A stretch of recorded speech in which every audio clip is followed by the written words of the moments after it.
তো পাবলিক তোমরা এটা যেটা দেখছো এটা কিন্তু বোম্বে এয়ারপোর্ট। তো বোম্বে এয়ারপোর্টে এসেছি, কেন এসেছি, কীভাবে আসলাম সেটা তোমাদের এই ভিডিওর মাধ্যমে শেয়ার করো। ভিডিওটা ফুল দেখতে থাকো, তাহলে চলো ভিডিওটা প্রথম থেকে শুরু করি ইনশাআল্লাহ। তো আসসালামু আলাইকুম পাবলিক, কেমন আছো? আশা করি ভালো আছো, সুস্থ আছো। তো বাড়ি থেকে বেরিয়ে পড়েছি বাজারের উদ্দেশ্যে। বাজার অব্দি বাইকে যাব, তারপরে কিন্তু কারে যাব। আর এখন বাজে রাত 8টা, কারণ বাজার থেকে আমার ভাগ্নে আসবে, ওই কিন্তু আমাদের কলকাতা এয়ারপোর্ট ড্রপ করবে। তো ফাইনালি চটির বাজার চলে আসলাম। চটির বাজারে এসে কিন্তু মাটির ভাড়ে চাটা কিন্তু লাস্ট খেয়ে নিলাম, কারণ এরপরে কখন আসা হবে না হবে আর কখন চা পাবো না পাবো মাটির ভাড়ে ঠিক নেই। তো চাটা এখানে এনজয় করলাম। তা করতে করতে ভাগ্নে চলে এসেছিল, ভাগ্নে গাড়িতে চেপে কিন্তু চটির বাজার থেকে এই দেখতে পাচ্ছ বেরিয়ে যাচ্ছি। তারপরে আকাশের চাঁদটা খুব সুন্দর লাগছিল, তার জন্য একটু শুট করে নিলাম। তারপরে আমরা সবাই একটু চা খাওয়ার জন্য নামলাম। এটা ডাউন দিকে ঢোকার আগের যে চায়ের দোকানটা আছে সেই চায়ের দোকানটা। আর এদিকে মামু কিন্তু লাইটটাকে একটু অ্যাডজাস্ট করে নিচ্ছে, কারণ লাইটটা একটু লুজ হয়ে গিয়েছে মনে হচ্ছে, আর রোডটা ঠিকঠাক দেখা যাচ্ছে না। মামু মনে হয় ডিস্টার্ব হচ্ছিল গাড়িটা চালাতে। তো মামু ছোটখাটো এক ধরনের মেকানিকই বলতে পারো।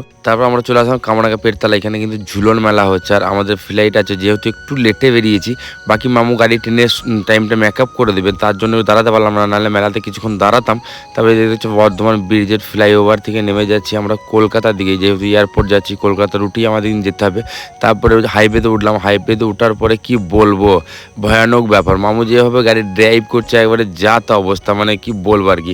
এইভাবে কিন্তু আমি কোনোদিনই কারো গাড়িতে বসিনি, একবারে ভয়ঙ্করভাবে ড্রাইভ করছে। যেভাবে ট্রেনে নিয়ে আসলো আর যেভাবে টাইমটা মেকআপ করলো, একটা বিশাল ব্যাপার আর কি। তারপর আমরা এই জায়গাটা একটু দাঁড়ালাম, পালসে টোল, এটা টোলটা পার হওয়ার পরে এখানে একটু দাঁড়ালাম, একটু পাহাড় ছাড়াবার জন্য। অ্যাকচুয়ালি পাহাড় ছাড়াবার জন্য নয়, কি জন্য দাঁড়ালাম সেটা যারা লেজেন্ড তারাই বুঝতে পারবে। আর এদিকে মামু কিন্তু লাইটটাকে আর একবার চেক করে নিল। তো তারপরে ফাইনালি বালির ব্রিজে পৌঁছে গেলাম। আর মামু যে এত সুন্দর ড্রাইভ করতে পারে আর এত সুন্দর হাত আমার আগে জানা ছিল না। তো ফাইনালি কলকাতা এয়ারপোর্টে ঢুকছি। এই দেখতে পাচ্ছ কলকাতা এয়ারপোর্টের আন্ডারগ্রাউন্ড পার্কিং, এটা পার্কিং এ ঢুকলাম। এই যে দেখতে পাচ্ছ গাড়িটা এখানে পার্ক করে দিলাম। তারপর আমরা কিছু খাওয়া দাওয়া করবো, খাওয়া দাওয়া করার পর আর কি ফ্লাইটে উঠবো। তো আমরা বেরিয়ে যাব এদিকে বাইরে চলে আসলাম। এই তো ফাইনালি দেখতে পাচ্ছ এটা কিন্তু কলকাতা এয়ারপোর্ট, আমাদের নেতাজি সুভাষচন্দ্র বোস আমাদের গর্ব, উনার নামেই এই এয়ারপোর্টটার নামকরণ করা হয়েছে। তো এয়ারপোর্টটা খুব সুন্দর। অনেক জায়গায় এয়ারপোর্ট গিয়েছি, অনেক এয়ারপোর্ট ঘুরেছি, কিন্তু আমার কাছে কিন্তু আমার এই কলকাতা এয়ারপোর্টটাই সেরা লাগে। এই কলকাতা এয়ারপোর্টের দৃশ্য, কলকাতা এয়ারপোর্টের ভিউ,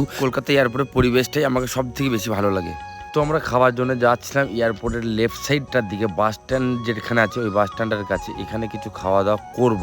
তারপর আমরা খাওয়া দাওয়া করে নেওয়ার পরে কিন্তু এই জায়গাটাতে একটু আড্ডা মারলাম। আড্ডা মারার পরে মামু চলে গেল, আর আমরা কিন্তু এই যে দেখতে পাচ্ছ সিকিউরিটি চেকিং, এইখানটায় কিন্তু টিকিট আর আইডি চেকিংটা হবে, তা না হলে কিন্তু ভেতরে ঢুকতে দেবে না। তো তারপর আমরা ফাইনালি ভেতরে ঢুকবো বললাম। ভেতরে ঢোকার পরে এইখানে লাইনে দাঁড়িয়ে পড়লাম। লাইনে দাঁড়ানোর পরে বোর্ডিং পাসটা করে নিতে হবে, কারণ বোর্ডিং পাসেই সব কিছু ডিটেলস থাকে। বোর্ডিং পাসে যেমন সিট নম্বর, কত নম্বর গেটে ঢুকতে পাবো সেগুলো কিন্তু দেওয়া থাকে। আর এখানে লাগেজটাকে জমা দিয়ে দিলাম, লাগেজ এখান থেকে চলে যাবে, আর হ্যান্ডব্যাগটা আমার কাছে থাকবে। তো ম্যাডাম আমার বোর্ডিং পাসটা দিয়ে দিল, আর আমার কাছে দুটো বোর্ডিং পাস হবে, কারণ আমার কানেকশন ফ্লাইট। আমি ডাইরেক্ট একটা ফ্লাইটে যাচ্ছি না, দুটো ফ্লাইটে যাব। এখান থেকে বোম্বাই যাবো, কলকাতা থেকে বোম্বাই, বোম্বাই থেকে কিন্তু আমি কানুর এয়ারপোর্ট যাব। এই যে এই জায়গাটা দেখছো, এই জায়গাটায় কিন্তু মেন সিকিউরিটি চেকিংটা হবে, ঠিক আছে। তো আমার এই বোর্ডিং পাসটা ক্যামেরার সামনে ধরতে হলো, আর ক্যামেরায় কিন্তু ফেসটাও কিন্তু স্ক্যান হয়ে গেল।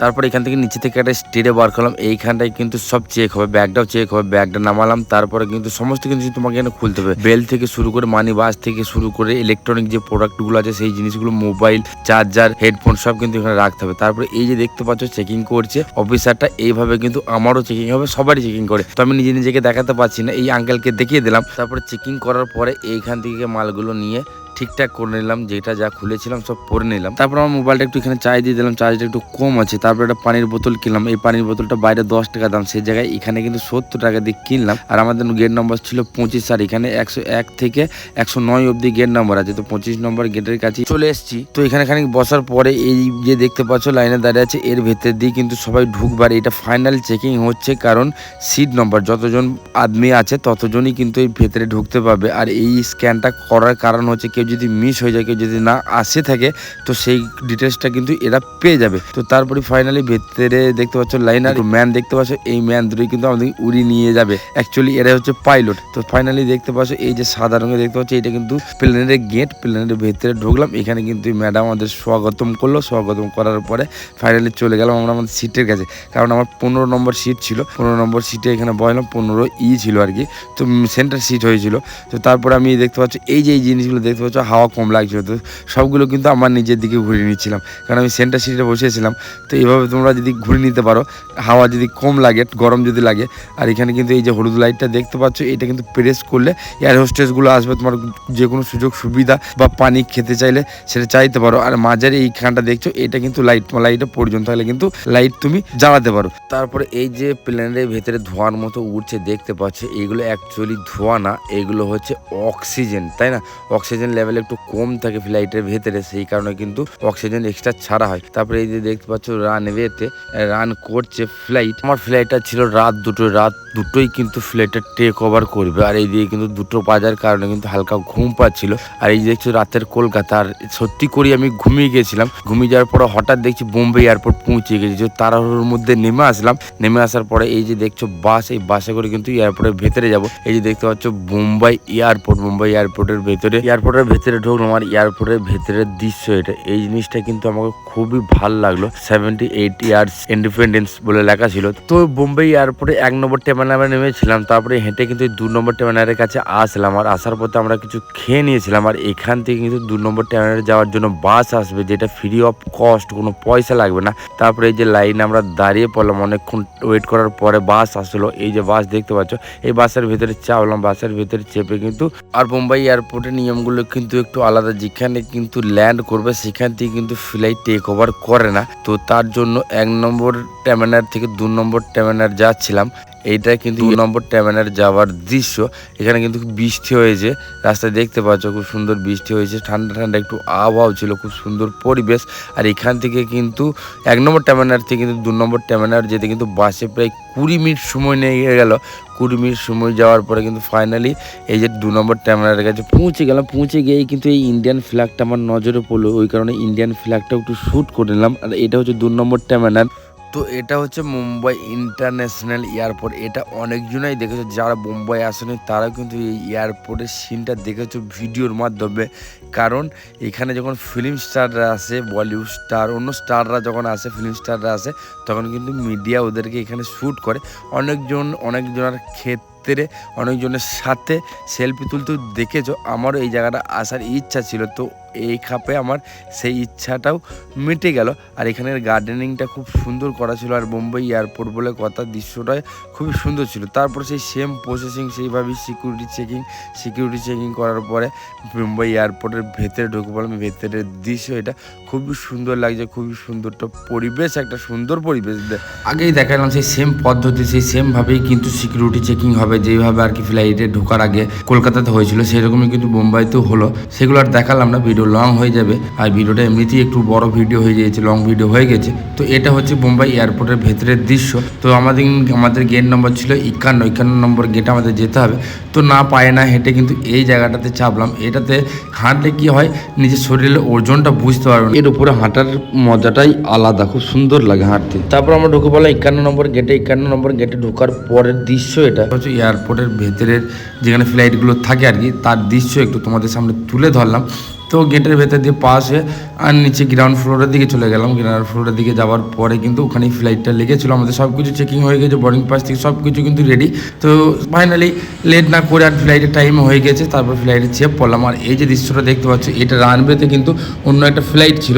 যতক্ষণ না টেক অফ করছে ততক্ষণ কিন্তু আমাদের ফ্লাইটটা টেক অফ করবে না, কারণ আমাদের ফ্লাইটটা লাইনে ছিল। এটা উড়ার পরই কিন্তু আমাদের ফ্লাইটটা উড়বে আর কি। তো এই ফ্লাইটটা উড়ে গেল, উড়ছে দেখছো কি সুন্দর লাগছে, একবারে ঠেরো সিধা কিন্তু উপরের দিকে উড়ে যাচ্ছে। তারপরও কিন্তু আমাদের ফ্লাইটটা টেক অফ করলো না, কারণ আর একটা ফ্লাইট ল্যান্ড হওয়ার ছিল, সেটাও ল্যান্ড হলো। আর ল্যান্ড হওয়ার পরে কিন্তু আমাদের ফ্লাইটটা টেক অফ করার জন্য রেডি হচ্ছিল। আর এই যে পেছনে দেখতে পাচ্ছ আমাদের ফ্লাইটটা টেক অফ করার পরেও কিন্তু এই ফ্লাইটটা টেক ওভার করবে। এর পেছনেও আরও 2-3টে প্লেন আছে, তারাও টেক অফ করবে।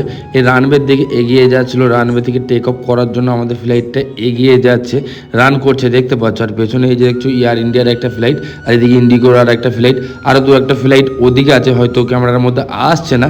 ওগুলো কিন্তু এইভাবেই কিন্তু রানওয়ে থেকে টেক অফ করবে আর কি, ফ্লাইটগুলো এভাবেই উঠবে। তারপর আমাদের ফ্লাইটটা গতি বাড়লো, একটু স্পিডে আগে যাবে, তারপরে কিন্তু টেক অফ করবে। তো স্পিডে যাওয়ার পরে এই যে দেখতে পাচ্ছ টেক অফ করছে, আকাশের দিকে উঠছে, উঠতে লেগেছে অলরেডি। দেখতে পাচ্ছ ঠেরো কীভাবে উঠছে। আর তোমরা এই যেটা দেখতে পাচ্ছ ড্যানা আর গোল যেটা, এটাই কিন্তু প্লেনের ইঞ্জিন কীভাবে উড়ে নিয়ে যাচ্ছে। আর একটু উপরে ওঠার পরে কিন্তু সমুদ্রটা দেখা যাচ্ছিলো। এখান থেকে সমুদ্রের ভিউটা খুব সুন্দর আসছে, ক্যামেরায় হয়তো ভিউটা অতটা বোঝা যাচ্ছে না, কিন্তু প্লেনের ভেতর থেকে কিন্তু খুব সুন্দর ফিল হচ্ছিল, ভিউটা খুবই সুন্দর ছিল। আর এদিকে আমার ভাগ্য ভালো, কারণ আমি উইন্ডো সিটটা পেয়েছিলাম সাইডে। আর কলকাতা থেকে যখন আসলাম তখন কিন্তু আমি উইন্ডো সিট পাইনি, জানাধারে সিট পাইনি। এখানে জানাধারে সিটটা পেয়েছিলাম বলে তোমাদের এই ভিউটা আমি দেখাতে পারলাম। তারপর দেখতে পাচ্ছি এই যে ম্যাগের আড়ালে ধীরে ধীরে ফ্লাইটটা গায়েব হয়ে যাবে আর কি, নিচে থেকে দেখা যাবে না। তাই দেখতে পাচ্ছি এই ম্যাগের ভেতরে যাচ্ছে, কি সুন্দর লাগছে। এই যে ম্যাগগুলো কি সুন্দরভাবে বেরিয়ে যাচ্ছে। তারপর আমরা ফাইনালি ল্যান্ড করলাম কানুর এয়ারপোর্টে। কানুর এয়ারপোর্টে ল্যান্ড করলাম। দেখতে পাচ্ছি এখানের পরিবেশটা অন্যরকম, এখানে কিন্তু অত বাড়ি ঘর নেই, কিন্তু গাছপালার সংখ্যা বেশি, খুব সুন্দর পরিবেশ, ন্যাচারাল গ্রামীণ এরিয়া আর কি। ফ্লাইট ল্যান্ড করে গিয়েছে, রানওয়েতে যাচ্ছে। আর এটা একটা ছোট্ট এয়ারপোর্ট, খুব একটা বড় এয়ারপোর্ট নয়। তারপরে বাইরে থেকে বেরিয়ে আসলাম। আর লাগেজটা আমাদের 6 নম্বর বেল্টে দিয়েছিল, তো 6 নম্বর বেল্টের লাগেজের জন্য ওয়েট করছিলাম। লাগেজটা নেবার পরে ফাইনালি বাইরে বেরিয়ে পড়লাম। এই হচ্ছে কানুর এয়ারপোর্ট, ছোট্ট একটা এয়ারপোর্ট, খুব বড় না এয়ারপোর্টটা, ছোট্ট এয়ারপোর্ট। আর নতুন এয়ারপোর্ট, 7-8 বছর চালু হয়েছে, তার আগে ছিল না এই এয়ারপোর্টটা। তারপরে আমি আবার এখানে লাইনে দাঁড়িয়ে পড়লাম। এখানে লাইনে দাঁড়ানোর কারণ হচ্ছে এখান থেকে ক্যাব বুক করতে হবে, যেহেতু রুম অবধি যেতে হবে। তো তারপরে এখানে ক্যাব বুক করে দিলাম, টাকা পেড করে দিলাম। টাকা পেড করে দেওয়ার পরে এখানে ম্যাডাম ছিল, ম্যাডাম পেড স্ট্যাম্পটা মেরে দিয়ে কাগজটা আমার হাতে ধরিয়ে দিল। তারপরে ওয়েট করছিল ক্যাবের জন্য। তারপরে এই যে ক্যাব চলে আসলো, দেখতে পাচ্ছ। তো এই ক্যাবে আমরা বসলাম, বসার পরে বেরিয়ে যাচ্ছি বাইরে। আর এটা কানুর এয়ারপোর্ট ঢোকা বা বেরোনোর ক্ষেত্রে যে জায়গাটা পড়বে, সেই জায়গার ভিউ এটা। এই জায়গার ভিউটাও খুবই সুন্দর, খুব সুন্দর একটা পরিবেশ, যেহেতু বৃষ্টিও হয়নি আর খুব একটা রোদও নেই, খুব সুন্দর আবহাওয়ার মধ্যে আসলাম। তারপর আমরা কিছু খেয়ে নিলাম। এই দেখছো মালায়ালাম ভাত, মোটা ভাত। এখানকার ভাষায় মিন কারি, মাছের কারি, আর তোমার সাম্বার, আর একটা মাছ ফ্রাই ছিল। তো এটাই ছিল আমার বাড়ি থেকে কেরালা অবধি আসার জার্নি ভিডিও। তো ভিডিওটা কেমন লাগলো একটু লাইক কমেন্ট শেয়ার করে জানাবে। আর আমি রুম চলে এসেছি, ঠিক আছে। আর বাড়ি থেকে যখন বেরিয়েছিলাম 8টার সময় কালকে রাত্রে, আর এখন 2:30 বাজে, 2:35। রুম আমি চলে এসেছি, এই দেখি দিয়ে একবার। আর সামনে দেখা যাচ্ছে সমুদ্র, নদী, এটাই আমাদের রুম। তো যাই হোক, সব ভালো থেকো, সুস্থ থেকো, আর একটু লাইক কমেন্ট শেয়ার করে দিও ভিডিওটা, ওকে? Thank you.